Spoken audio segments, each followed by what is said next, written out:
놀시리지 대지진이 발생한 지 오늘로 25년을 맞은 가운데 오늘 새벽 말리부에서는 규모 2.8의 작은 지진이 있었습니다. 별다른 피해보고는 없는 상황입니다. 어젯밤부터 쉬지 않고 비가 내리고 있는 가운데 오늘 가장 강력한 세 번째 폭풍이 남가주를 강타하고 있습니다. 폭우로 바위가 쏟아진 퍼시픽 코스트 하이웨이와 그랜드 뷰 드라이브 사이 토펜가 캐년 블루바드가 폐쇄됐고 말리부 캐년 로드, 데커 로드도 통행이 금지되고 있습니다.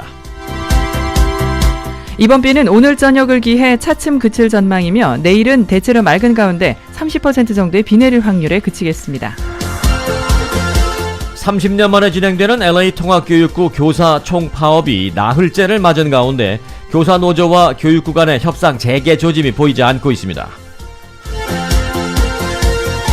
파업이 계속되면서 자녀의 수업 공백에 대한 학부모들의 우려는 커지고 있습니다. 특히 대입을 준비하는 11학년과 12학년생의 경우 수업 부족으로 학기 말 성적까지 떨어질 수 있다는 우려가 제기되고 있습니다. 현대와 기아차가 연료 파이프 문제로 인한 화재 위험성으로 약 17만 대의 차량을 리콜한다고 밝혔습니다. 현대는 2011년부터 14년까지의 소나타, 또 2013, 14년 산타페 스포츠가 해당됩니다. 기아차는 2011년부터 14년까지의 옵티마, 2012년, 13년, 14년 소렌토, 2011년, 12년, 13년 스포티지 등이 대상에 포함됐습니다. 연방교통부 조사 결과 지난해 미국 최고 항공사는 델타, 최악의 항공사는 아메리칸 항공이었던 것으로 나타났습니다. 정시 출도착, 수화물 취급 서비스, 기체 흔들림 현상 등이 조사됐습니다. 지난해 LA를 방문한 관광객 숫자가 역사상 처음으로 5천만 명을 넘어섰습니다. 하지만 한국인 관광객은 오히려 소폭 감소했습니다. 북한의 김영철 부위원장이 유나이티드 항공 여객기를 타고 워싱턴 DC로 오고 있습니다. 중국 국적기가 아닌 미국 국적기를 탔다는데 여러 분석이 제기되고 있습니다. 하지만 중국 여객기와 미국 여객기의 차이를 공항에서 체감했습니다. 김 부위원장 일행은 탑승구에서 보안 검색을 요구받았고 이에 북측 수행원들이 보안 관계자들에게 따지면서 언성이 높아졌고 결국 소지품만 검사받는 것으로 절충을 받습니다. 재판 청탁 의혹을 받고 있는 서영교 의원에 대해서 민주당이 원내 수석 부대표직 사퇴를 받아들였습니다.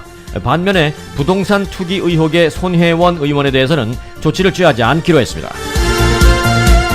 체육계 성폭력 파문과 관련해 한국 정부가 대책을 내놨습니다. 피해자 보호를 위해 익명의 성폭력 신고 창구를 만들고 또한 성폭력 사건을 알고도 숨기면 최대 징역형으로 처벌하는 법 개정을 추진하기로 했습니다.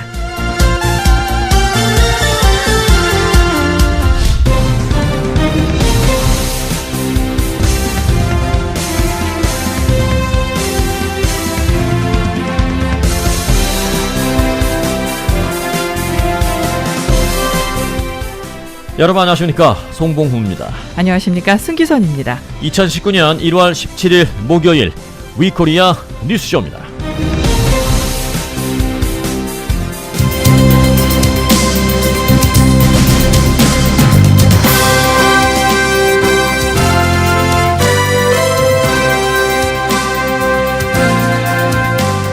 K타운 핫 이슈 시간입니다. 연방정부 셧다운이 사상 최장 기록을 세우고 있습니다. 이대로 가다가는 한 달을 훌쩍 넘길 것 같은데요. 이번 셧다운은 멕시코 장벽 예산이 관건이라는 것 잘 알고 계시죠? 대부분의 국민들 역시. 그런데 이 멕시코 국경 장벽에는 반대하는 사람들이 조금 더 많은 것은 사실입니다. 자, 그런데 앞으로 이 상황은 어떻게 전개될지 이쯤에서 한번 점검해볼 필요성을 저희는 느꼈습니다. 오늘 K타운 핫 이슈 제목은 멕시코 장벽 과연 필요한가 입니다. 홍재식 기자 함께했습니다. 어서 오세요. 안녕하십니까. 필요한 거예요? 글쎄 저도 잘 모르겠습니다. 근데 네. 일단 대다수 국민들은 네. 국경 장벽에 반대하는 것으로 네. 나타나고 있습니다. 저도 잘 모르겠습니다고 했습니다만은 진짜 몰라서 그렇게 대답한 게 아니라는 건 알고 있습니다. 본인의 소신이나 생각은 분명히 있을 터인데 네. 기자라는 것 때문에 말할 수 없고 팩트를 갖고 전달만 우리는 하는 거라는 그 안타까운 그러나 제가 살살 꼬드겨서 한번 생각을 들어보도록 하겠습니다. 지금 오늘 며칠째요? 오늘이 지금 27일째입니다. 네, 이게 주말에 저희가 이제 한 이슈만 묶어서 재방송을 한번 하는데 네. 그때는 27일이 아니고 토요일 되면 29일째, 일요일이면 30일째란 말이에요. 한 달이 넘어가는 한 달이 상황인데, 되는데 이 새롭게 발표된 여론조사 결과가 있다면서요. 네, 이거 퓨 리서치 센터가 한 조사 결과인데요. 네. 이제 이번 달 1월 9일부터 14일까지 전국의 1,505명의 18살 이상 성인을 대상으로 실시한 여론조사입니다. 네. 먼저 이 대부분의 응답자들은 워싱턴 정가의 그 누구도 누구한테도 긍정적인 인정을 하지 않았다는 것을 먼저 말씀드립니다. 네. 그러니까 워싱턴 정가에 있는 정치인들을 인정하지 않는다라고 전제한 뒤에 이 조사 결과들을 발표했는데요. 네. 전체 응답자 가운데 58%가 멕시코 국경 장벽에 반대하는 것으로 나타났습니다. 일반인들. 예, 그렇습니다. 네. 찬성 쪽은 40%에 그쳤고요. 네. 그리고 정치적 성향으로 보면 역시 공화당 지지자들의 장벽 찬성 비율은 높았습니다. 네. 근데 민주당 지지자들은 장벽 찬성률이 가장 낮았죠. 한 자리 숫자에 그쳤습니다. 네. 그런데 만일 이 연방 정부 셧다운을 종료하기 위한 수단이 예산안 합의이다라는 조건에서 지지와 반대 양쪽의 입장은 더 갈라지게 됩니다. 네. 합의 예산안에 트럼프 대통령의 국경장벽 예산이 포함된다면 이라는 가정 아래에서 보면 지지하는 측은 88%가 용납하겠다라고 답했고 반대 측은 72%가 트럼프의 제안이 포함되지 않으면 받아들이겠다라고 답변을 했습니다. 네. 그러니까 이제 공화당 성향 응답자들은 국경 장벽 예산이 포함된 그 예산안에 그리고 민주당 성향은 그 반대에 그러니까 선인 건데 공화당 쪽의 응답자들은 국경장벽 예산을 전체 예산안에 무조건 집어넣어. 그래서 패키지로 빨리 통과시키자라는 거고 네. 민주당은 무슨 소리야? 우리는 국경장벽에 반대하니까 그건 쏙 빼고 나머지 예산안은 오케이. 뭐 이렇게 지금 하는데 의원들도 그렇지만 네. 일반인들도 지지하는 성향에 따라서 이제 의견이 엇갈리는 거죠. 네, 기본적으로 국경 장벽이 진짜로 불법 체류자 감소에 실효성이 있는지, 네. 또 연방 정부 셧다운에도 영향이 있는지에 대한 민주공화당의 갈린 입장과 같은 맥락입니다. 네. 근데 이게 이제 숫자상으로 잠깐 보면요, 2016년에 1,070만 명이었던 이 불법 체류자, 네. 이 퓨 리서치 센터는 unauthorized immigration이라는 말을 쓰고 있습니다. 네. 이게 좀 저도 새로운 단어여서 좀 들여다봤는데요. 이게 2009년에 2,220만보다는 줄어들었습니다. 그러니까 2004년 이후로는 최저치입니다. 2016년이. 네. 그것만 이 숫자로만 보면 이게 실효성이 있다고 생각이 들 수도 있습니다만, 네. 지금 민주공화가 그것 때문에 첨예하게 대립하고 있는 거고요. 민주당 성향 응답자들은 79%가 연방정부 셧다운이 매우 심각하다고 규정하고 있지만 공화당 쪽은 35%만이 심각하다고 답했다고 네. 합니다. 속으로 심각하다고 생각이 들어도 공화당이니까 지금 네. 공화당이 이제 주도하고 있으니까 심각하다고 말을 못 하겠죠. 그 멕시코 국경 장벽이 과연 미국의 득인가 실인가 이런 주제는 뭐 끊임없는 찬반이 지금 계속 나오고 있는데 네. 뭐 이 사람 얘기가 옳다고 저는 생각하는 건 아닌데 그냥 재미삼아 네. 한국에서 활동하는 이제 백인 남성이에요. 네. 올리버라는 백인 남성인데 네. 한국말을 굉장히 잘해서 이제 유튜버로도 유명한데 그가 백인이지만 한국적인 정서도 알고 또 그 소수인종도 많이 이해하는 입장에서 득인가 싫은가에 대해서 한 유튜버의 얘기가 있는데 네. 뭐 정답은 아닐 터이지만 한번 잠시 재미를 삼아 들어볼게요. 안녕하세요. 저는 로봇입니다. 저는 이 사람들이 처음부터 이 나라로 불법으로 들어왔으니까 그 자체가 범죄라고 생각합니다. 그러니까 그들은 심판받고 자기 나라로 돌아가야 된다고 생각합니다. 안녕하세요. 저는 매튜입니다. 일단 불법 이민자들은 불법 아니에요.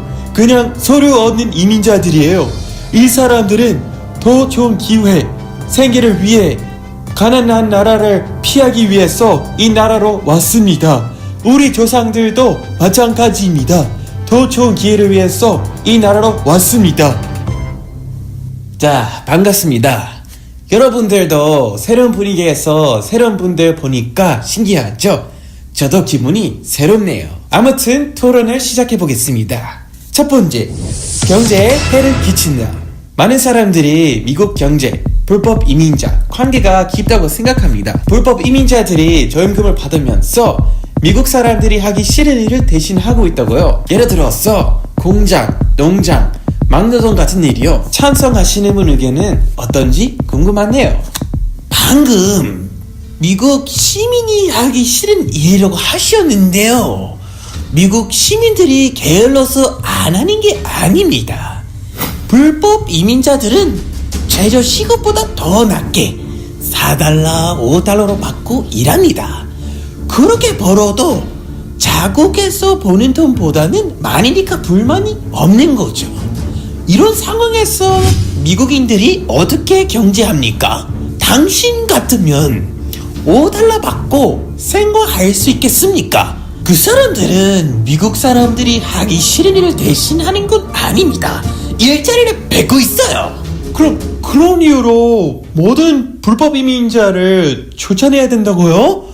근데 실제로 이 사람들이 너무 열심히 일해서 미국 경제 버팀됩니다. 다 쫓아내버리면 네, 이 많은 올리버라는 사람인데 혼자서 공화당 쪽 얘기, 민주당 쪽 얘기를 지금 왔다 갔다 이제 연기를 하면서 하는 네. 건데, 진짜 양쪽 얘기 다 들을 때마다 저는 왜 그러죠? 저는 그 팔랑귀인가 다 맞는 것 같아요. 이쪽 얘기도 맞는 맞고 말입니다. 저쪽 예, 얘기도 맞는 말이고 그래서 결정하기가 더 힘든 일이긴 합니다만 네. 다만 지금 당장에 이게 실효에 초점을 둘 것이냐 아니면 근본적으로 대책을 마련해서 좀 더 미래적인 정책을 마련해서 좀 더 좋은 방향으로 끌고 나갈 것이냐에 대한 기본적인 입장이라고 이해하면 좀 쉬우실 것 같습니다. 양쪽 다 틀린 얘기는 아닌데 네, 틀린 얘기 아닙니다. 포인트를 그리고 어떤 가치를 어디다 더 무게 있게 두느냐에 따라서 네. 이제 엇갈리게 되는데 네. 그 멕시코 장벽을 바라보는 여론도 지난 3년 동안 좀 많이 변했다면서요? 네, 간격이 더 벌어지고 있습니다. 그러니까 인지하고 계시는 것처럼 민주당의 성향 쪽은 장벽 반대로, 공화당 성향은 장벽 찬성 쪽으로 더 심하게 갈라지고 있습니다. 네. 분열이라고 저는 규정을 해봤는데요. 네. 국론이 지금 분열되고 있다고 봐도 뭐 과언이 아닙니다. 원래 트럼프 대통령이 권력을 정권을 잡은 것도 이 분열 그 택틱 분열 네. 전략이었고 뭐 앞으로 이게- 계속해서 그 분열시키고 네. 겁을 주고 이러면서 이제 계속 끌고 가는데 뭐 이게 나쁘다라는 뜻은 아니고 그렇다라는 거예요. 네. 퓨 리서치는 좀 더 세세한 항목별로 이제 응답자들의 성향을 분류해 봤는데요. 백인들의 경우에는 반대 51, 찬성 47로 엇비슷했습니다. 네. 근데 흑인과 히스패닉은 압도적인 차이로 그 국경 장벽 반대 쪽이었고요. 네. 그 흑인 응답자는 79, 히스패닉은 75%로 각각 나타났습니다. 네. 또 연령별로 보면 지금 이제 방금 여기 유튜브 방송에서 들으신 것처럼 18에서 29살까지 젊은 층의 응답자고는 73%가 반대, 30에서 49살까지는 63%. 나이가 올라갈수록 이제 반대가 줄어들 것 같은데요. 네, 그렇습니다. 그리고 50에서 64세는 51%, 네. 65세 이상 응답자는 48대 49. 음. 근데 대체적으로 찬성 쪽이 조금 우세하긴 했습니다. 65세 이상은. 근데 그 낮은 연령대에는 반대가 좀 우세한 편이고요. 연령이 높아질수록 찬성 반대 비율은 비슷한 쪽으로 가지만 더 높아지면 찬성 쪽이 결국은 이제 높아지고 그렇습니다. 연령이 낮을수록 반대가 높다. 또 재미난 거는 이게 고학력자일수록 국경 반대 비율이 좀 높았다는 겁니다. 고졸 이하의 경우는 반대 53, 찬성 44입니다. 네. 그러니까 내가 네. 왠지 좀 젊어 보이고 왠지 좀 고학력인 것처럼 보이려면 반대해야 되는 거예요. 그래야 되는 거예요? 그런 건 아니죠? 그런 건 아닙니다. 소신껏 해야 되는 거죠, 네, 그럼요. 이거는. 그건 아닙니다. 예. 그래서 본인은 어떻다고요? 아, 저요? 예. 저도 지금 여기 그 한 내용과 엇비슷한데요. 사실은 그러니까 제가 이제 기자라는 직을 잠깐 내려놓고 이 시간에 그냥 일반 한인의 입장에서 말씀을 드리면 네. 반반인 것 같습니다. 그러니까 저희 다음 끝까지 감추나요? 아니요, 저희 다음 세대를 보거나 뭐 저희 아들 세대를 보거나 해서 분명히 안 좋은 영향도 끼칠 것 같고요. 이게 그 장벽이. 아들 세대를 보면은 막아야 된다고 생각이 들어요? 그러니까 그게 반반이라니까요. 네. 그러니까 예. 제 아들, 딱 개인적이면 제 아들이나 한국 사람들이 제일 안 좋아하는 게 그건지 알죠? 반반 안 좋아하는 거. 아니 한국 사람들은 반반 안 좋아해. 너 확실히 말해. 이쪽이야 저쪽이야 이러거든요.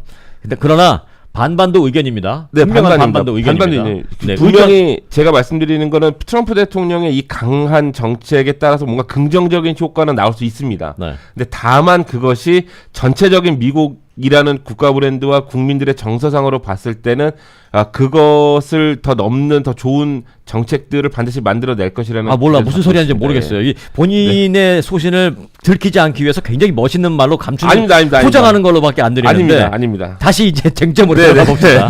이번 예산안의 쟁점을 알아봐야 될 것 같아요. 네, 일단 민주당이 주장하는 다카 부활도 있고요. 네. 지금 말씀드린 멕시코 국경 장벽 예산, 또 국방비 예산 증액 등의 난제들이 있습니다. 그러니까 지금 국경 장벽 예산이 불거졌지만 다른 이슈들 역시 예산 합의를 막는 요인이 될 수 있습니다. 네. 그러니까 국경 장벽 예산은 미국 전체 예산의 0.13%, 한 57억 달러 정도로 알려지고 있는데요. 민주당 트럼프 대통령은 이거를 빨리 달라는 얘기고, 네. 민주당은 주대 한 13억 달러 정도만 일단 주겠다라는 내용도 나온 적이 있습니다. 네. 여하튼 전체 예산의 0.13%, 네. 57억 달러. 크다면 크고 별거 아니다라면 아니지만 이 액수도 문제지만 액수가 문제가 아니라 사실은 그 상징적인 의미 때문에 지금 팽팽하게 지금 기싸움을 양당이 하는 건데. 네, 그렇습니다. 언론들은 일제히 이 셧다운이 장기화되는 것에 대해서 서서히 미국 정국이 경색 국면으로 심각하다 이렇게 표현을 하고 있어요. 더 길어질까 걱정입니다. 근데 이게 IRS부터 소방국, 공항까지 연방정부 셧다운의 여파는 미치고 있습니다. 이 워낙 방대한 대륙의 방대한 조직이지 않습니까? 네. 그러니까 느리게 확산되는 것 같습니다만 영향은 분명히 미치고 있고 좀 더 심해질 것 같습니다. 네. 그러니까 장기화에 힘을 더 싣는 것이 연방 하원을 다시 찾는 민주당의 입장이 굉장히 강하기 때문으로도 분석되고 있습니다. 네. 트럼프 대통령은 일단 정부 비상사태 선포를 연기하면서 숨을 좀 고르고 있는 편이고요. 낸시 펠로시 하원 의장은 빨리 정부를 다시 오픈하라고 트럼프 대통령을 압박하면서 지금 맞서고 있습니다. 거기에 대해서 이제 트럼프 대통령은 뭐야 자꾸 나보고 정부 오픈하라고 압박만 하지 말고 네. 당신들이 국경장벽 예산을 이 안에 넣어줘서 통과시켜야 그래야 내가 오픈할 거 아니야. 네. 너희들이 합의를 안 해주면서 왜 자꾸 나만 압박하는 거야. 옛날에 전두환 전 대통령이 한 말 있죠. 왜 자꾸 나만 갖고 그래. 오랜만에 대통령이 들어보네요. 지금 제가 좀 더 잘할 수 있는데. 아니, 오랜만에 들어보는 어색해서. 표현이. 네, 나중에 좀 제대로 한번 해드릴게요. 예, 알겠습니다. 트럼프 대통령이 아마 그런 생각을 지금 하고 있을 거예요. 네. 또 대변하는 건 아니고요. 네. 네네, 그렇습니다. 그래서 이게 진짜로 서로 강하게 맞서고 있는데 정부 비상사태가 지금 계속 선포를 연기하고 있지 않습니까? 네. 근데 이게 정말로 선포하게 된다 그러면 글쎄요, 이게 저희가 걱정하는 것만큼 일은 아니겠지만 그 질문을 드릴게요. 예. 트럼프 대통령이 그래서 정부 비상사태를 선언할 수도 있다. 왜냐하면 비상사태를 선언하면 대통령의 행정권한으로 의회 합의 없이도 대통령의 행정권한으로 시행할 수 있는 것들이 많아지거든요. 네. 예산안도 마찬가지. 네. 그래서 비상사태 선포할 수도 있다라는 분위기가 있는데 만약에 그렇게 선포하면 실제로 어떤 일이 생기나요? 그렇다고 해서 대통령에게 제한 없는 권한이 주어지는 것은 아닙니다. 네. 그러니까 예를 들어서 비상사태 선포는 지금의 상황에서 이제 법적 그리고 법안 거부나 푸시백 등이 꼽히는데요. 네. 그러니까 근데 대통령은 전쟁 중이나 국가 비상시에 그 군대를 동원해서 건설을 명령할 수가 있습니다. 네. 근데도 이 부분에 있어서도 의회의 승인이 있어야 되기 때문에 그렇게 쉽지는 않아 보입니다. 네. 근데 대통령이 정말로 멕시코 장벽 건설 예산을 들어서 연방정부 셧다운에서 비상사태 선포를 하잖아요. 그러면 진짜 미국은 세계의 정말 창피한 국가가 되는 건 확실합니다. 그렇죠. 이 네. 비상사태 선언에서 대통령 행정명령으로 실제로 지었다고 치자고요. 네. 그 후에 올 역풍이나 이런 것들은 생각하기 어려우니까 쉽게 이 비상사태 선언은 하지 않겠죠? 저도 그렇게 보고 있습니다만 모르겠어요. 네, 트럼프 대통령이 워낙 럭비공 같아서 네. 섣불리 예측은 할 수 없습니다만 네. 정말로 제가 바라는 건 이렇게 가다가 이번 주말이나 다음 주 초쯤에 네. 그냥 전격 합의가 이루어지기를 바라는 기대감은 있습니다. 그런데 이제 낸시 펠로시 하원 원내대표도 네. 대단하신 분이에요. 여성분이잖아요. 네, 그렇습니다. 이런 말도 했어요. 이제 의회 개원하면서 내가 손을 주머니에 집어넣고 있는데 주머니에 집어넣고 이 손은 지금 주먹을 쥐고 있다. 꺼내서 상대를 칠 수 있는 정도로 나는 주먹을 쥐고 주머니 손에 넣고 있다. 아주 강력한 얘기를 많이 해서 야, 이 볼만한 지금 기싸움이 벌어지고 있습니다. 예, 근데 또 민주당에 계신 분이 그렇게 공화당처럼 얘기를 하시는 것도 참 눈여볼 만한데요. 민주당을 살짝 옹호해 주시니까 제가 보탬을 드린다면 알겠습니다. 그러니까 주먹 쥔 손을 주머니에 넣고 있지. 네. 그러니까요. 공화당이었으면 안 넣고 있습니다. 그냥 보여주고 있어요. 네. 네. 어느 게 옳다 그러다가 아니라 그런 차이점이 있다라는 뜻입니다. 어떤 네, 면에서는 그렇습니다. 주머니에 집어넣고 있는 게 더 무섭기도 하고 더 네, 그렇습니다. 야비해 보이기도 하고. 네, 그렇습니다. 네, 그런데 자, 여하튼 끝까지 네. 본인의 소신은 밝히지 않은, 네. 밝히긴 밝혔죠. 장벽에 반반입니다. 대해서 반반. 네. 솔직한 심정입니다. 이게 무엇을 맞다 틀리다 할 수 있는 입장도 아니고 뿐더러 어떻게 선택하기도 굉장히 힘든 주제이기도 하고요. 네. 근데 다만 그냥 소원적 신념인 거죠. 그냥 이게 잘 되기만을 바란다라는 마음만 큽니다. 네.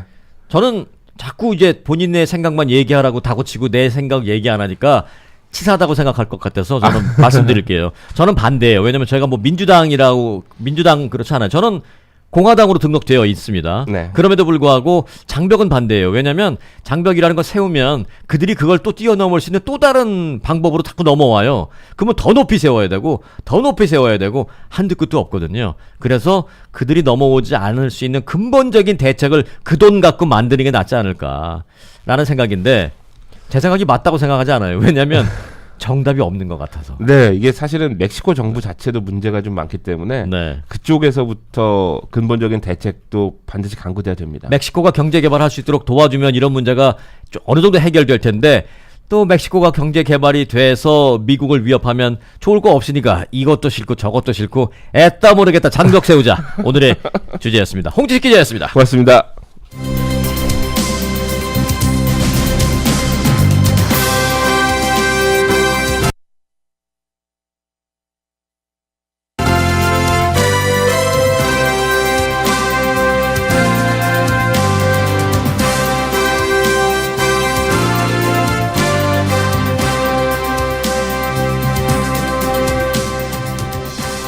(90초) 후에 돌아옵니다.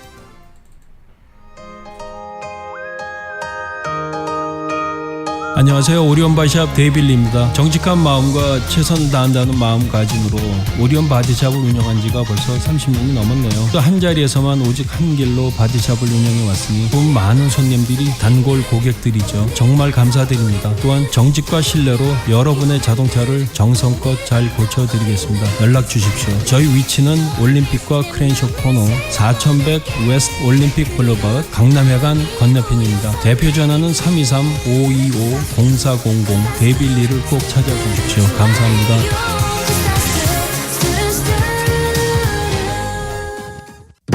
나가 남산당 뱃배를 먹고 장 기능이 개선되어 갖고 뱃살, 등살, 허리살, 얼굴살이 쫙 빠졌단 말이지. 장 기능이 개선돼서 살이 빠져? 뱃배로 장 기능을 개선시켜 신진대사 촉진하고 신진대사 촉진해서 지방질이 분해되고. 그렇지. 그렇게 해서 살 뺐더니 마누라가 바람났다고 하대. 음에 충가 남산당 뱃배.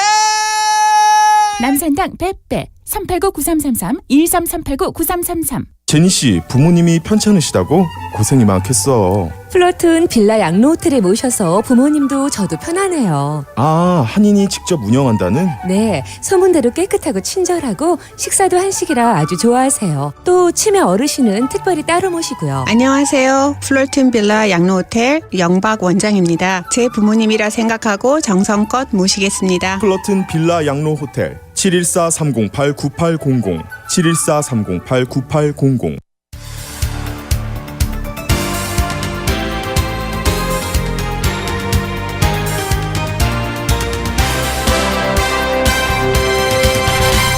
(2019년 1월 17일) 목요일 위코리아 뉴스쇼 함께하고 계십니다. 오늘 날씨입니다. 남가주에 4일 연속 많은 양의 비가 내리고 있습니다. 오늘 시간당 강수량이 0.5인치에서 0.75인치가 될 것으로 예상되고요. 오늘까지 비가 온 후에 내일은 맑은 하루가 될 것으로 예상하고 있습니다. 오늘 비올 확률 60에서 100%입니다. 그리고 오늘 LA 카운티에 국지성 폭우와 함께 홍수주의보 내려져 있고요. 바닷가에 높은 파도주의보 내려져 있습니다. 바람은 남가주 전반적으로 10에서 15마일로 불겠습니다. 남가주 오늘 낮 최고 기온은 59도에서 63도, 밤 최저 기온은 샌디에고 57도, 그 외 지역은 48도에서 53도 되겠습니다. 주말 날씨입니다. 금요일인 내일은 화창한 날씨 될 것으로 예상하고 있고요. 기온은 오늘보다 5도에서 10도가량 오르겠고 토요일엔 다시 기온 올랐다가 일요일에 다소 떨어지겠습니다. 금요일 LA의 낮 최고 기온은 65도, 토요일 75도, 일요일 72도입니다. 지금까지 날씨 전해드렸습니다.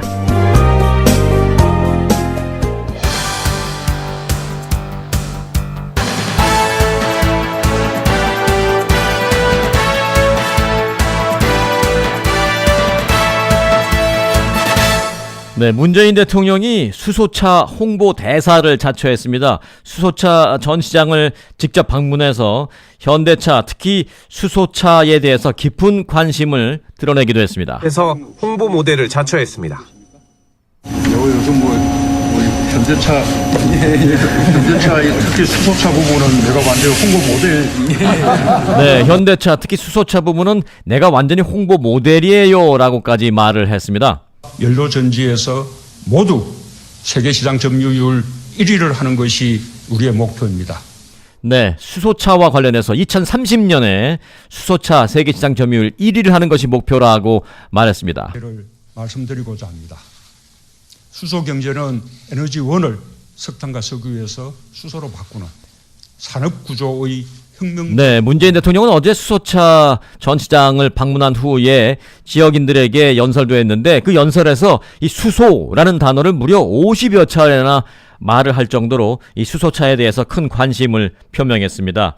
문 대통령은 어제 수소차 전 시장에서 수소차의 이 공기 정화 기능에 아주 주목하는 모습이었습니다. 문 대통령은 이게 주행을 하면서 미세먼지를 정화하는 기능이 있죠? 라고 물었고, 현대차의 한 관계자는 필터를 지나면서 미세먼지가 여과됩니다 라고 대답을 했습니다. 그러자 또 문 대통령은 외부 공기를 차 안으로 흡수해서 정화한다라는 말이지요? 라면서 재차 질문하면서 큰 관심을 보였습니다.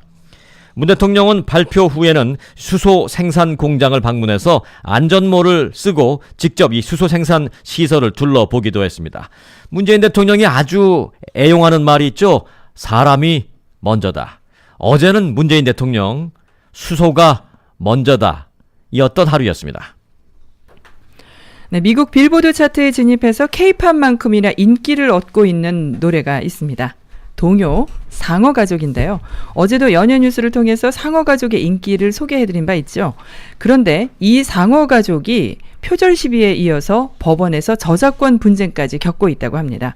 무슨 일인지 KBS가 취재해봤습니다.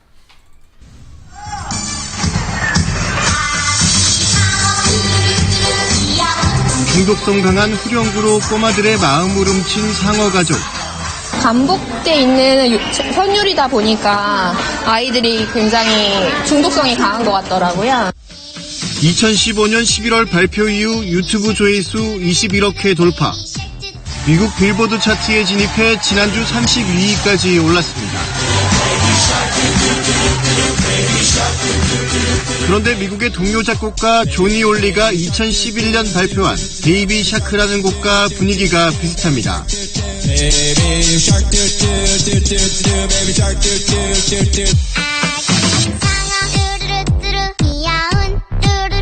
조니 올리는 표절 의혹과 함께 한국 법원에 소송을 냈습니다.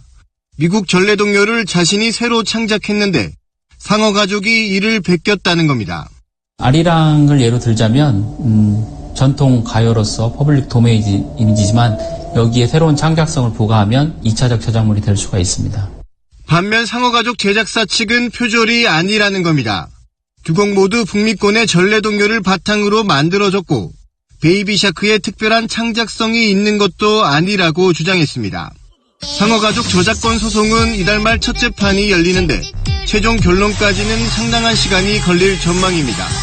KBS 뉴스 김유대입니다.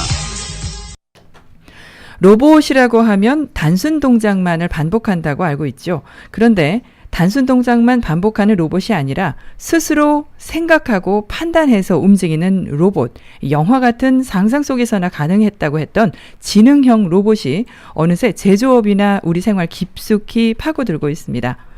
MIT와 하버드 등 대학과 로봇 제조사가 밀집한 보스턴에서 현재 로봇 개발이 어느 수준까지 발전했는지를 가늠해 보시기 바랍니다. 문을 열고 계단을 오르고 네발 동물처럼 자유롭게 움직이는 로봇 스팜 미니. 올해 100대 정도가 공사장 순찰이나 재난 구조용으로 판매됩니다. Can you tell me things that are good about you or things you can do well? I'm a news reporter. I'm still listening. Do you want to know what is a news reporter? Wow, that's interesting. 인간과 교감한다는 이른바 소셜 로봇도 아이들 교육이나 노인 돌보미 용도로 상용화됐습니다. They're designed to provide a much more holistic support of the full human experience. And that's because it helps people be more successful. 보스턴은 MIT, 하버드 등 50여 개 대학 연구진과 로봇 제조사 250여 개가 결합한 미국의 대표적인 로봇 산업 지역입니다. 학생들이 이제 새로운 아이디어 막 가지고 와가지고 우리 이런 거 해보면 어떨까, 이런 거 해보면 어떨까, 그러면은 그걸 좀 다듬는 그 과정이 멘토들이 해야 되는 역할이라고 생각합니다. 최근 연구는 외부 환경을 인식해 스스로 행동하는 지능형 로봇에 집중되고 있습니다. 세계적인 대학에서 나오는 혁신적인 아이디어가 기업의 투자와 정부의 지원으로 꽃을 피우고 있습니다. 로봇은 이제 제조업은 물론 의료, 법률 등 전문 분야, 개인 서비스 제공 등으로 활용 범위가 확대되고 있습니다. 시장 조사기관 마켓앤마켓은 전 세계 지능형 로봇 시장이 내년까지 연평균 19% 넘게 성장하고 87조 원대에 이를 것으로 전망했습니다. 보스턴에서 KBS 뉴스 김철우입니다. 이번엔 일본으로 넘어가 보겠습니다. 일본 남부 가고시마의 한 섬에서 화산이 폭발했습니다. 연기가 6,000m 이상 치솟고 뜨거운 화쇄류가 흘러내리면서 주민들이 긴급 대피했습니다. 산 정상에서 대규모 폭발이 일어납니다. 이어 시커먼 화산재가 솟구쳐 오릅니다. 오늘 오전 9시 20분쯤 일본 가고시마현 구치노에라부지마에서 화산이 폭발했습니다. 이번 분화로 연기가 6,000m 넘게 치솟았고 돌덩이가 1km나 날아갔습니다. 용암 조각과 돌이 고온가스와 뒤섞인 화쇄류도 3m로 흘러내렸습니다. 주민 80여 명이 긴급 대피했는데 인명 피해는 없는 것으로 전해졌습니다. すごい爆音がしてですね、それでも間違いなく噴火がつくと分かったもんで、山全体に黒煙がですね、広がって火山台も見えました。 구치노에라부지마에서는 4년 전에도 대규모 분화가 발생해 연기가 9,000m 이상 솟구쳤고 화쇄류가 섬 대부분을 덮쳤습니다. 이 때문에 경계 수준이 가장 높은 단계까지 올라가고 섬 전체에 대피령이 내려지기도 했습니다. 지난해에도 간헐적 분화가 잇따랐습니다. 6개월여 전부터는 지각 변동이 이어지고 지하에 마그마가 공급되는 것도 관측됐습니다. 이런 추세로 볼 때 이번과 비슷한 규모의 화산 폭발이 추가로 발생할 수 있다고 전문가들은 경고했습니다. 도쿄에서 KBS 뉴스 이민영입니다.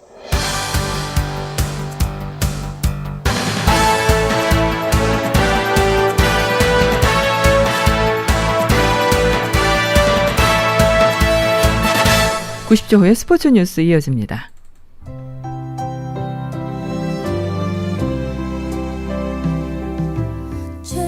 자동차 사업체보험 전문 윌서 제이팍 종합보험의 제이박입니다. 보험 믿음이 있어야 합니다.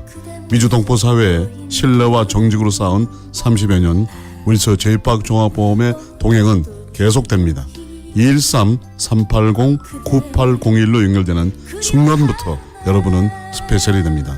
213-380-9801 윌서 제이팍 종합보험 모든 분들에게 항상 기쁨을 드리고 싶습니다. 허리와 무릎 통증으로 고생하시는 어머니, 매일매일 진통제로 사시는 할머니, 더 이상 고생하지 마세요. 홍아페로라가 있습니다. 뼈가 부러진 사슴이 뜯어먹고 다시 뛰었다는 신비의 약초 홍아페로라는 뼈와 인대에 영양을 주어 단 열흘만 복용해도 굳어진 허리와 무릎을 부드럽게 해줍니다. 부드러운 효과 홍아페로라와 2배 더 강한 효과 홍화 페로라 플러스의 효과를 직접 체험하세요. 쥐쉬 내추럴. LA 메디칼 센터에 위치한 영선 한의원은 3대째 내려오는 순수 생약의 한방 비법으로 치질, 탈모, 갑상선, 요실금, 다이어트, 그리고 통증 질환 및 내과 질환을 근본 문제를 개선시킵니다. 또한 성인병과 온몸의 통증에서 벗어나 건강한 몸을 경험하실 수 있습니다. 유과와 아두모어 LA 메디칼 빌딩에 있는 영선 한의원 213-380-7800입니다.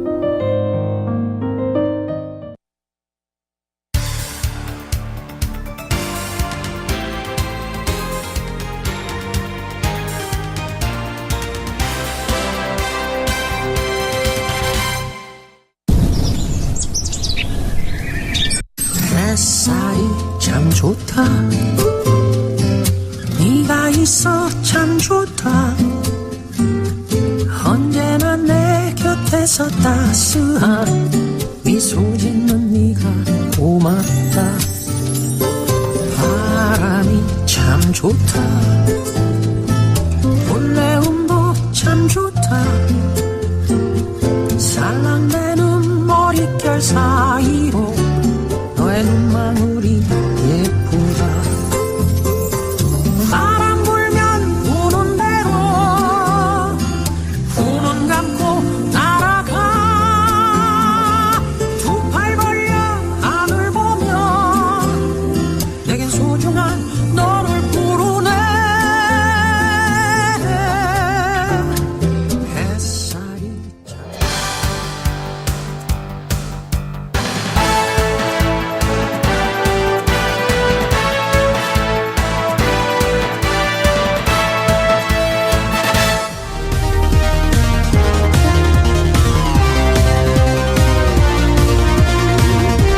네, 스포츠 뉴스 알아보겠습니다. 최세영 위원 연결합니다. 위원님.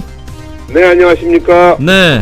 자, 어제 보도를 해주셨습니다만은 아시안컵 축구대회 한국이 중국과의 경기에서 2대0으로 승리하면서 조 1위로 올라가게 됐다. 16강에 올라가게 됐다라고 하셨는데, 그러면 이제 우리가 상대가 태국이에요, 바레인이에요? 바레인이 일단 될 것 같아요. 네. 거의 확정이 됐습니다, 바레인으로. 네. 그래서 바레인을 꺾는다면 죄송합니다. 제가 감기 기운이 좀 있어가지고요. 날씨가 좀 그러니까. 아무튼 일단은 중요한 게 결승까지 지금 16강 8강이 중요한 것이 아니고 오히려 물론 꼭 이겨야 되겠지만은 결승까지 강호인 일본과 이란 등은 피하게 됐어요. 네, 잘 됐네요. 그래서 다소 손쉬운 팀들하고 경기를 갖게 돼서 59년 만에 우승을 향한 수월한 길로 걷게 되었다는 것이 이제 많은 사람들의 관전인데, 아무튼 바레인에서 만날 것이 가장 유력하다 이렇게 돼 있고, 혹시라도 8강에 간다 그러면은 이라크와 2조 1위 팀 승자와 이제 붙게 된다 이런 이야기가 나오는데, 아무튼 아부다비와 두바이에서 경기를 펼치고 있는데 벤토가 일단 손흥민 가세로 많이 상승세를 타고 있는데, 문제는 안 좋은 소식은 그 팀에 좀 내부적으로 문제가 있는 것 같아요. 어떤 문제요? 예를 들어 이승우 선수가 이상한 행동을 해가지고 네. 축구협회하고 벤투 감독하고 지금 파워게임이 지금 벌어졌거든요. 이승우 선수가 원래 좀 성격이 좀 부쩍부쩍하고 잘 삐지고 그런 선수인데 어떻게 했길래요? 예를 들어서 경기 끝나고서 아마 기용이 안 됐잖아요. 네. 교체 선수로 나가서. 그런데 기용이 안 됐다고 경기 끝나고 물병을 차고, 그다음에 축구 선수들 무릎 보호대 있잖아요. 네.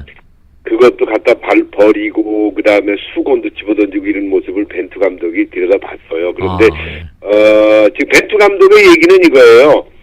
4-2-3-1 포메이션에서는 이승우는 2선 공격수 포지션을 역할을 담당해야 되는데, 이승우는 포지션 경쟁에서 다른 경쟁자보다 부족하다는 게 얘기고, 특히 수비력이 부족하기 때문에 일단 기용을 안 했다는 이야기인데, 이게 보니까 이게 축구협회가 이승우를 아마 이제 나상호 대신 불러라 이렇게 한 것 같아요. 네.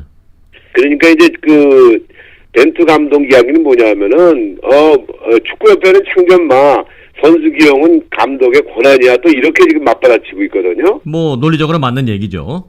맞는 얘기고 제가 볼 때는 물론 이승우 선수가 이태리에서 날아와가지고 뭐 주전으로 못 뛰고 후보로도 못 나간 거에 대해서는 기분은 나쁘겠지만 제가 볼 때는 그렇습니다. 큰 선수가 되기 위해서는 이런 것도 인내할 줄 알아야 되지 않나요? 그런 생각이 드네요. 그렇죠. 예. 또 벤투 감독의 전술이나 이런 거에 이승우 선수가 제가 볼 때는 안 맞는 건 맞는 것 같아요. 왜냐하면 벤투 감독의 지로는 그 전이나 지금이나 똑같은 한 가지가 분명히 있거든요. 슬금슬금 중원에서부터 슬금슬금 패스해서 이렇게 올라가는 거는 아무런 의미가 없다. 슬금슬금 패스해서 올라가면 이미 상대는 수비 다 들어와 있는데 그러면은 점수를 내기 어렵다.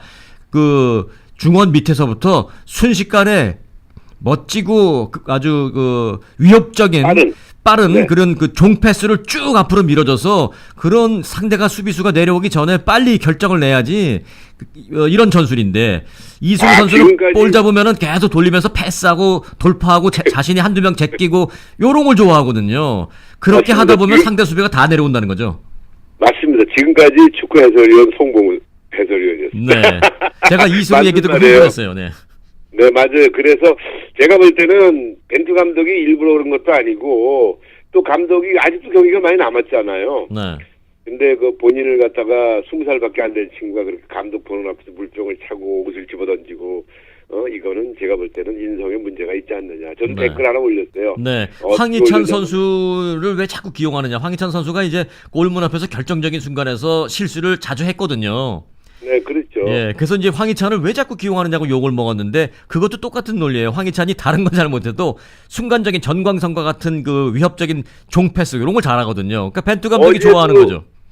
어제도 그 황희찬 선수가 물론 골대를 벗어나긴 했습니다만은 난스탑 슛 같은 건 굉장히 좋았어요. 빨리 슛 같은 거는. 그렇기 때문에 이런 문제는 축구 결국은 이게 지금 네티즌들의 의견이 뭐냐면 축구협회가 나상호의 부상으로 땜빵을 해야 되는데 이승우를 데려와라 이렇게 얘기를 했고 벤투 감독은 원하지 않았는데 이승우를 데려오게 됐고 원하지 않는 선수 자기 스타일에 안 맞는데 기용 안 하는 건 당연한 거고 이런 거를 정리하면 되는데 결국은 축구협회가 갑질을 했다 이렇게 지금 이야기들이 돌아가고 있네요. 아마 볼장사 나와요. 축구협회는 흥행성을 좀 염두에 뒀는지도 모르겠습니다. 왜냐하면 이승우 선수가 또 이 팬들이 있고 나오면 또 재미있는 볼거리를 많이 보여주기 때문에 이승우가 출전한다 그러면 시청률 또 흥행 어느 정도 효과가 있거든요.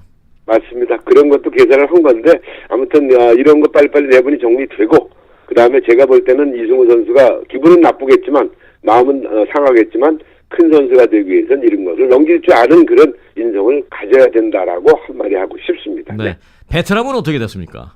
베트남이 그 16강 진출 가능성이 또 99%예요. 네.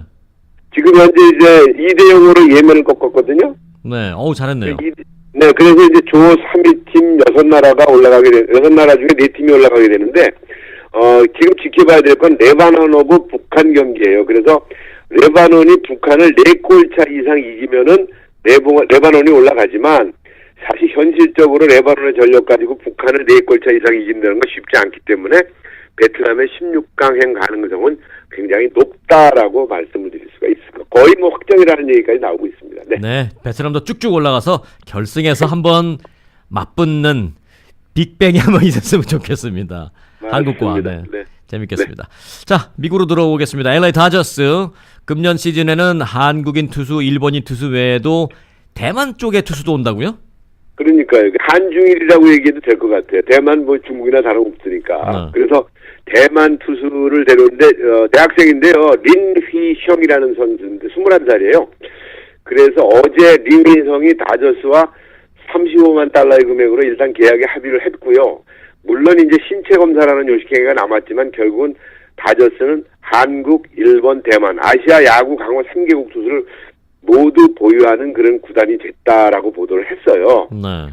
근데 이 선수가 뭐 당장 지금 그 빅리그에 뛰는 건 아니고요. 루키리그에서 뛰다가 싱글 A로 일단 올라가고 그리고 이제 빅리그로 돌아오게 되는데 지금 보니까 체격이 그렇게 뭐 키는 185cm면은 작은 키는 아닌데 체중이 76kg라고 그래요. 키 185에 76kg밖에 안 돼요? 네네. 그러니까 제가 볼 때는 물론 이제 뭐 체중 무겁다고 그래서 공이 빠른 건 아니겠습니다만은 현재 구속은 146에서 149km 정도 지금 뭐 90에서 90에 2, 3마일 정도 던진다는 이야기인데 제가 볼 때는 빅리그에 뛰기에는 이거 너무 가볍지 않나 하는 생각이 드네요. 그래서 네. 아무튼 일단 많은 그 사람들이 빅리그에서 못 뛰더라도 일단 올라오는데 상당히 오랜 시간이 걸릴 것이다 하는 이야기가 나오고 네. 있어요. 구속도 좀 올려야 되겠습니다. 뭐 153 그러니까요. 이상은 넘어야지 149는 좀 그렇고요. 근데 류뚱 이제 그건 뭐예요? 지금? 맞아요. 근데 이 볼 구속 이야기를 했는데 이 정도 체격에서 그 공을 던지기 위해서는 엄청난 파워가 필요하지 않겠습니까? 네.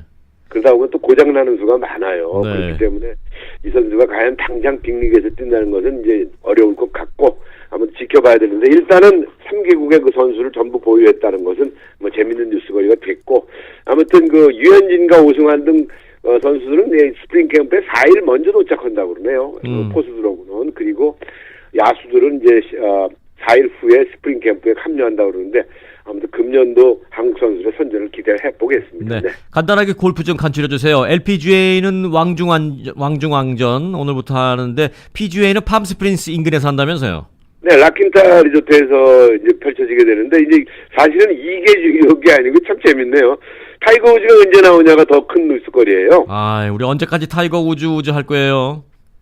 저도 타이거 우즈 바라보기 중에 한 사람인데 네. 일단은 43살의 타이거 우즈가 브록에 나인데 굉장히 관심이 많은데 역시 예상대로 샌디에고의 토리 파인스에서 열리는 파머스 인슈런스 오픈에 첫 출전할 것이라고 밝혔어요. 네. 그래서 우즈가 왜 이 대회에 첫 출전하나 봤더니 일단은 4년 연속 우승한 기억이 있고 이 코스에서만 7번 우승을 했다고 그래요. 네. 완전히 홈그라운드네. 네. 그러니까 그래서 이제 그걸 보면은 결국 우즈가 금년도에 80승에서 82승 샘 스나이드가 갖고 있는 그 기록을 깨겠다는 그런 속내를 드러낸 거 아닌가. 그래서 과연 팬들은 우즈가 82승을 언제 깰 것이냐. 네. 뭐 그런 것이 더 관심인 것 같아요. 저도 또 사실 좀 관심 좀 갖고. 저는 우즈가 이게 쉽지 않아 보입니다. 왜냐면 이렇게 내가 우승 경력이 많고 편한 그 골프 코스에서 하는 대회에 나가야지 하고 골라서 나가는 걸 딱 보니까 자신 없어요. 그렇게 볼 수 있죠. 그렇게 네. 볼 수 있고요. 그 다음에 사실 골프는 그 리듬이 되는 게 상당히 중요하거든요. 네. 그래서 어느 정도 경기 감각을 계속 갖는 것이 중요하다고 저는 보는데 너무 오랫동안 공백이 많아요, 이 친구가. 네. 11월 24일인가 그 왜 라스베가스에서 경기 오고 그 다음에 거의 거의 2달 만에 나오잖아요. 네. 그러면은 이게 또 리듬이 깨질 수도 있거든요. 그러게 말입니다. 네. 뭐 우주를 도와주는 사람이 한두 명이겠습니까? 그래서 그래 좋은 이야기가 나오겠죠. 자, 이 최세영 의원이 우주 외에 다른 사람을 좋아할 수 있는 또 새로운 뉴 스타가 좀 탄생했으면 좋겠는데 기다려 보도록 하겠습니다. 네, 감사합니다. 네, 최세영 스포츠 해설위원이었습니다.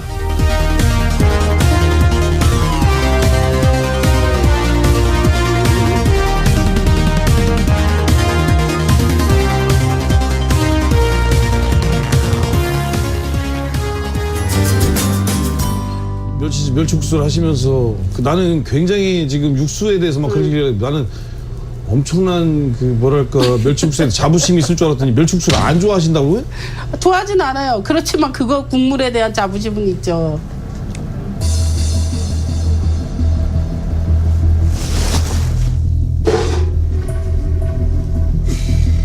그럼 뭐 어떡하죠?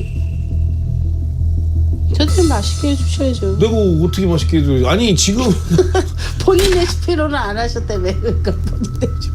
그게 아니라 지금 사장님 잘 들으세요. 제가 진짜 뭔가 좀 착각하시는 것 같은데 사장님 해설 안 되는 소리 줬어 지금.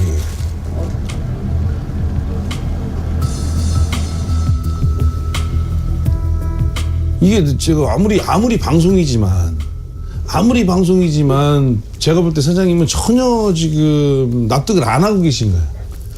본인이 일단 멸치국수 좋아하진 않는데 그 국수에 근데 본인이 만든 국물에는 엄청난 자부심이 있어. 그거를 이해시키려고 이렇게 뭔가를 했는데 네, 연예 뉴스 연예인 시작해야 할 텐데요. 백종원 씨가 진행하는 골목식당이라는 프로그램 영상이 좀 나가고 일부 내용이 나가고 있는데 지금 보니까 백종원 씨와 그 일반 그 식당의 사장님하고 좀 서로 의견이 안 맞고 좀 티격태격하는 모습인데 무슨 일인지 알아보겠습니다. 연예인 소환합니다. 권선희 리포터. 네, 백종원의 골목식당 중에서도 역대급 태도의 이 시청자와 백 대표의 뒷목을 잡게 한 그런 영상으로 시작을 해드렸습니다. 정말 기가 막히죠. 이 영상에 나오는 국수집 사장의 태도가 정말 일단 팔짱을 끼고 아주 불손한 태도로 듣는 모습도 그렇지만 잠깐 들었는데도 이 사람이 왜 식당을 하지라는 생각이 들 정도입니다. 네. 오늘 첫 번째 소식은 바로 이 SBS TV 예능 프로그램인 백종원의 골목식당 인기도 절정, 논란도 절정이라는 소식입니다. 네, 인기도 절정, 논란도 절정이라고 하셨는데 우선 그럼 첫 번째 인기 절정 소식부터 정리를 한다면요. 네, 한국 시간으로 17일 주요 방송사의 클립 영상을 위탁받아 온라인 플랫폼에 유통하는 스마트 미디어 랩 SMR에 따르면요. 작년 1월 5일부터 올해 1월 14일까지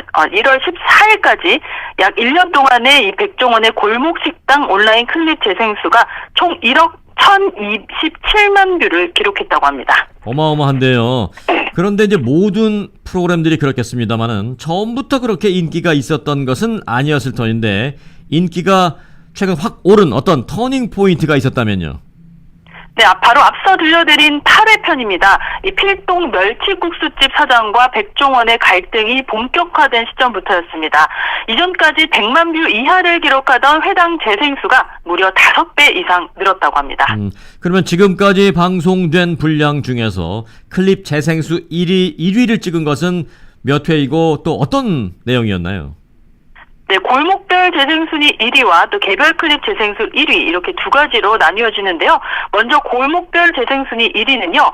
39회인 홍은동 포방터 시장 편이었고요. 개별 클립 재생수 1위는 바로 앞서 들으신 필동 멸치국수집 편이었습니다. 네, 필동 멸치국수집.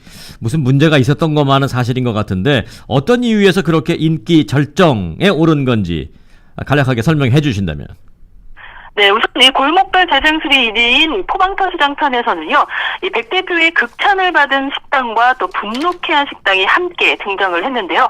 출연자 중 유일하게 처음부터 끝까지 긍정적인 평가를 받은 돈가스집과 또 지나친 배짱으로 백 대표와 시청자들의 뒷목을 잡게 한 홍탁집 아들편이 큰 화제가 됐었고요. 개별 클립 재생수 1위인 필동 멸치국수집 편은 들으셨듯이 이 백 대표의 조언은 전혀 받아들이지 않은 채 레시피만 내놓으라는 이 여자 사장을 향해서 독설을 날리기도 하고 또 찹찹한 심정으로 호소하는 이 백 대표의 심정에 많은 시청자들이 공감하면서 화제에 올랐습니다. 네, 그 필동 국수집 그 여자 사장님은 백 대표가 조언하는 거 모르겠어 몰라 그냥 당신이 요리 잘한다며 그리고 비즈니스도 잘한다며 그냥 빨리 레시피나 좀 내놔봐 뭐 이런 입장인 모양인데 네네. 그 앞서 인기 절정 논란 절정이라고 했는데 그럼 두 번째 가볼게요. 논란 절정은 어떤 거예요? 네, 최근 방송된 이 청파동 편에서 부적절한 섭외 논란으로 프로그램 자체를 아예 폐지하라는 말이 나올 정도로 최악의 논란에 휘말렸습니다. 무슨 내용이 방송됐길래 폐지하라는 얘기까지 나와요? 네, 우선 이 청파동 고로케집 사장이 영세상인으로 방송을 타고 나서 좋은 아침이라는 타 프로그램에 출연을 해서 건물주가 사촌 누나라는 사실이 알려지면서 시청자들을 우롱했다라는 비판을 받고 있습니다. 같은 청파동 편에서 피자집의 경우는 더욱 심했습니다. 아니 왜요? 네, 식당을 운영할 의지도 능력도 없고 또 위생 개념도 없고 요리할 줄도 모르고 손님 접대에 대한 기본 의지도 없었습니다. 게다가 방송 후에 이 피자집 사장이 건물주의 아들이라는 논란까지 더해지면서 의도적으로 논란의 대상을 섭외해서 화제성으로 시청률을 올리려고 하는 제작진의 의도가 아니냐라는 이 시청자들의 의문이 제기됐습니다.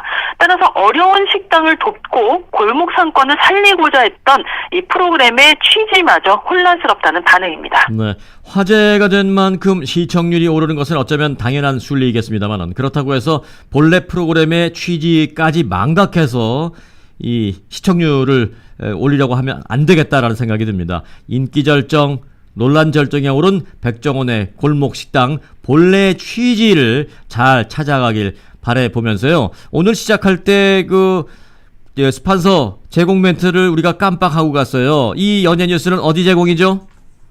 네, 백종원 대표가 찾아와도 극찬만 하고 돌아갈 셰프강 푸드 리앱 제공 연예 뉴스 속으로 연예인 보도해드리고 있습니다. 네, 백종원 대표가 와도 셰프가한테 가면 큰소리 별로 못 칠 텐데. 네. 제공 멘트 중간에 하는 제공 멘트는 사상 처음이죠. 네, 그렇습니다. 자, 이번에는 미국 헐리우드로 돌아와 주세요. 네, 이어드릴 소식은 아카데미 시상식을 주관하는 미국 영화예술과학 아카데미인 엠파스가 헐리우드 유명 배우들에게 아카데미 외에 다른 시상식에는 참석하지 못하도록 협박을 가했다는 소식입니다. 얼마 전에는 진행을 맡았던 배우 케빈 하트의 과거 성소수자 혐오 발언으로 30년 만에 처음으로 사회자 없이 진행될 전망이다라는 보도를 해드렸는데, 이 아카데미 시상식 사회자가 없이 진행된다, 상상하기 어려운데 이번에는 또 무슨 협박이라고요? 네, 이 16,000명이 넘는 회원을 보유한 이 미국 배우조합인 세그가 밝힌 바에 따르면은요, 이 아카데미 측이 극히 이례적이고 부적절한 압력을 가했다면서 오는 27일 LA 슈라인 오디토리움에서 열리는 이 배우조합상 시상식인 이 세그 어워즈를 겨냥해서 아카데미 시상식 외에 그 어떤 시상식에도 참여하지 말라는 협박을 가해왔다는 신고를 이 다수의 세그 회원들로부터 받았다고 전했습니다. 네. 세그, 미국 배우 조합이죠. 배우 조합. 네. 네네. 어떤 식으로 이 아카데미 쪽에서 협박을 했는지는 모르겠습니다만은 권위 있는 시상식에서 그런 협박을 했다라는 것이 사실이라면 납득이 잘 안 가는데 도대체 이유가 뭐예요? 네, 지난해 이 아카데미 시상식의 시청자 수가 2,650만 명으로 역대 최저치를 기록하면서 이 주요 시상자들을 선정하기 위해서 배우들에게 압력을 가한 것이라고 하는데요. 저도 참 이해가 안 가네요. 네. 시청률이 떨어지면 내부 조직이나 프로그램 등을 또 더 재밌고 훌륭하게 개편해서 올릴 생각을 해야지, 배우들을 협박해서 딴 데 가지 말고 일로 다 와, 이거는 요즘 뭐 다른 나라에서도 그렇게 안 하는데 미국에서 그랬다면 참 실망입니다. 참 그러네요. 네, 그러게 말입니다. 어쨌든 뭐 다음 달 24일에 열릴 91회 아카데미 시상식, 이 배우들을 상대로 그런 협박하지 말고 좀 우아하게 시상식 준비하시라고 트와이스의 우아하게 띄워드리면서 지금까지 저는 권선이었습니다. 네, 수고했습니다.